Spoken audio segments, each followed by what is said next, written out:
A 19-year-old boy buys his own warship, disobeys a direct order from his king, leaves behind a pregnant wife, and sails across an ocean to fight in a war that has nothing to do with him.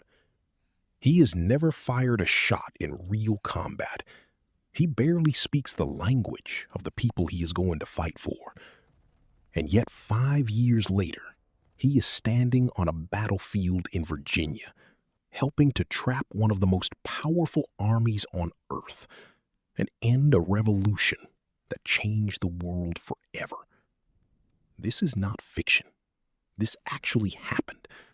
And the man at the center of it all was a French orphan named the Marquis de Lafayette, a name history remembers, but a story most people have never truly heard.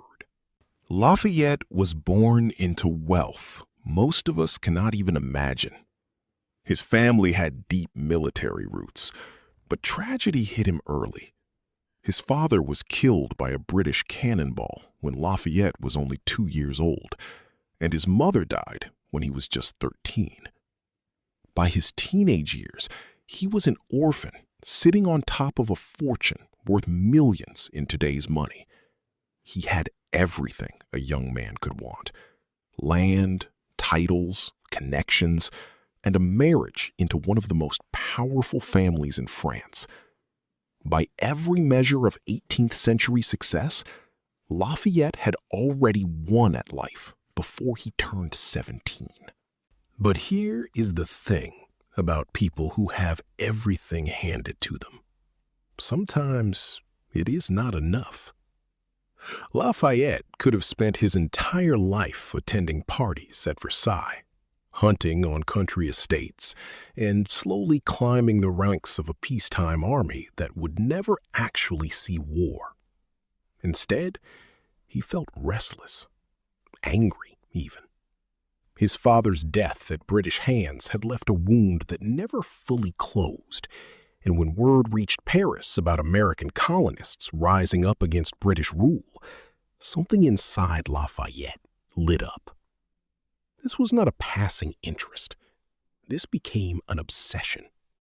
In December of 1776, everything changed when Lafayette met an American diplomat secretly recruiting European officers to help the struggling Continental Army. The Americans were losing badly at the time, and morale was crumbling fast. Lafayette had no real battle experience, but he offered something just as valuable. He volunteered to serve without pay, using his own money to fund the trip. That kind of offer was rare, and it worked. He was given an honorary commission as a major general on the spot, but there was one massive problem standing in his way, and it wore a crown. King Louis XVI forbade Lafayette from leaving France. The country was not ready for open war with Britain, and having a famous nobleman sail off to fight would have been a diplomatic nightmare. His own family begged him to stay behind, especially since his young wife was pregnant at the time. Most people would have listened. Lafayette did not. He used his own fortune to secretly buy a ship, gathered a small crew of officers, and slipped away from France in defiance of the king's direct order, choosing a war and a cause over comfort, safety, and even his own family. The journey across the Atlantic was brutal. Storms battered the ship for weeks. Supplies ran painfully low, and British naval patrols could have captured him at any moment, ending his story before it even really started. After nearly 2 months at sea, Lafayette finally landed on American soil, only to discover that nobody was waiting to celebrate his arrival. The Continental Congress was tired of foreign officers showing up demanding high ranks and fat salaries with nothing to back it up. When Lafayette showed up asking for a command, they were ready to turn him away, just like the rest. What made Lafayette different was simple but powerful. He asked for nothing. He offered to fight without pay, and without demanding troops to lead. And that single decision caught the attention of people who had grown tired of empty promises. Congress approved his commission, making him a major general at just 19 years old, though almost nobody expected the wealthy French teenager to actually do anything meaningful. Then he met George Washington, and that meeting changed the entire direction of his life, along with the outcome of the war itself. The bond between Washington and Lafayette formed almost instantly, and it makes complete sense once you understand their history. Washington had lost his own father young and had no surviving sons of his own.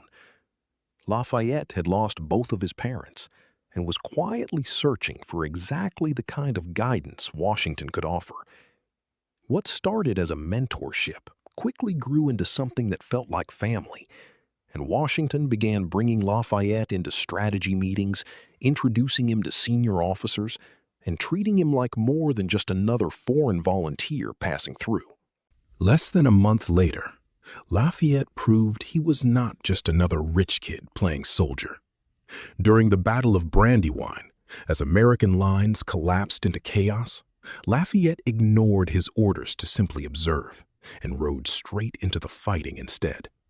He rallied retreating soldiers and helped organize a defensive line, and during the chaos, a musket ball tore through his leg. He refused to leave the battlefield until his men were safely pulled back, and only then did he allow anyone to treat his wound. Washington reportedly told the surgeons to care for him as if he were his own son. And that single moment says everything about how far their bond had already grown. If Brandywine tested his courage, the winter at Valley Forge tested something even deeper. Washington's exhausted army marched into camp with no shoes, torn uniforms, and barely any food. And roughly 2,000 soldiers died that winter from cold, hunger, and disease, rather than enemy fire. Lafayette could have gone home to a warm French estate at any point. Instead, he stayed, sharing the same brutal conditions as ordinary soldiers, using his own money to buy supplies, and walking through camp to talk with the men who were suffering right alongside him. That loyalty earned him something money could never buy: real trust from soldiers who had every reason to distrust wealthy officers. Around this same time, a secret plot inside Congress was forming to replace Washington as commander, and the conspirators tried to pull Lafayette into their scheme by dangling an independent command in front of him. He accepted the offer on the surface, but immediately warned Washington and exposed exactly what was happening behind the scenes.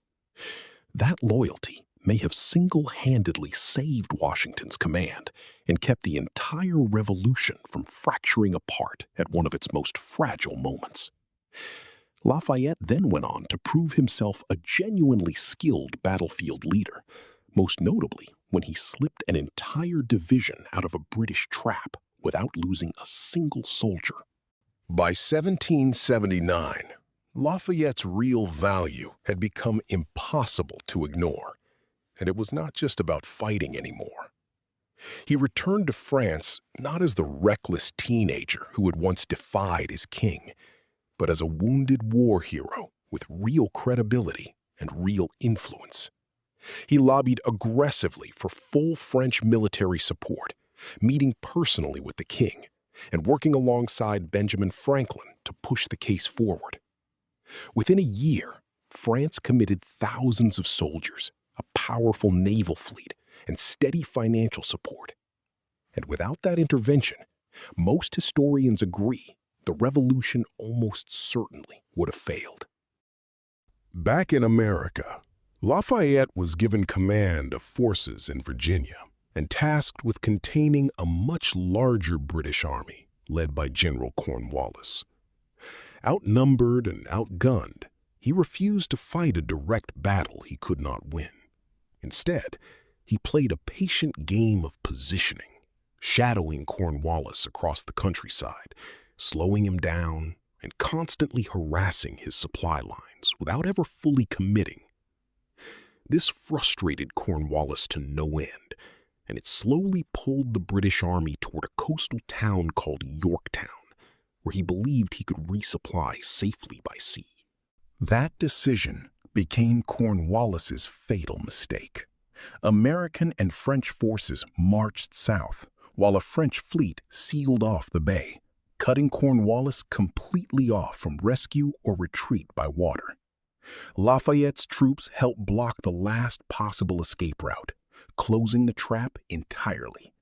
When the siege began, cannon fire pounded the British fortifications day and night, and after a brutal assault on key defensive positions, Cornwallis had nowhere left to hide.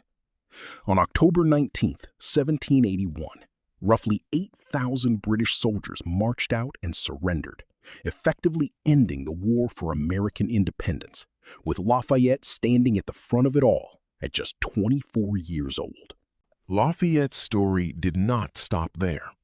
He returned to France as a celebrated hero and later played a major role in the French Revolution, helping draft a document on human rights and even sending the key to the Bastille to Washington as a symbol of shared ideals. That same passion for liberty eventually turned against him, and he was imprisoned by the Austrians for 5 brutal years, while his wife narrowly escaped execution back home. Yet he never abandoned his beliefs, and decades later, when he returned to America for one final visit, he was welcomed like a living legend across all 24 states. What makes Lafayette's story so powerful is not just what he achieved, but how young he was every single time he risked everything. He was a teenager when he defied a king, 19 when a musket ball tore through his leg, 20 when he survived a brutal winter that killed thousands, and 24 when he helped close the trap that ended a war. He asked for no salary, no glory, and no command, only the chance to fight for something bigger than himself.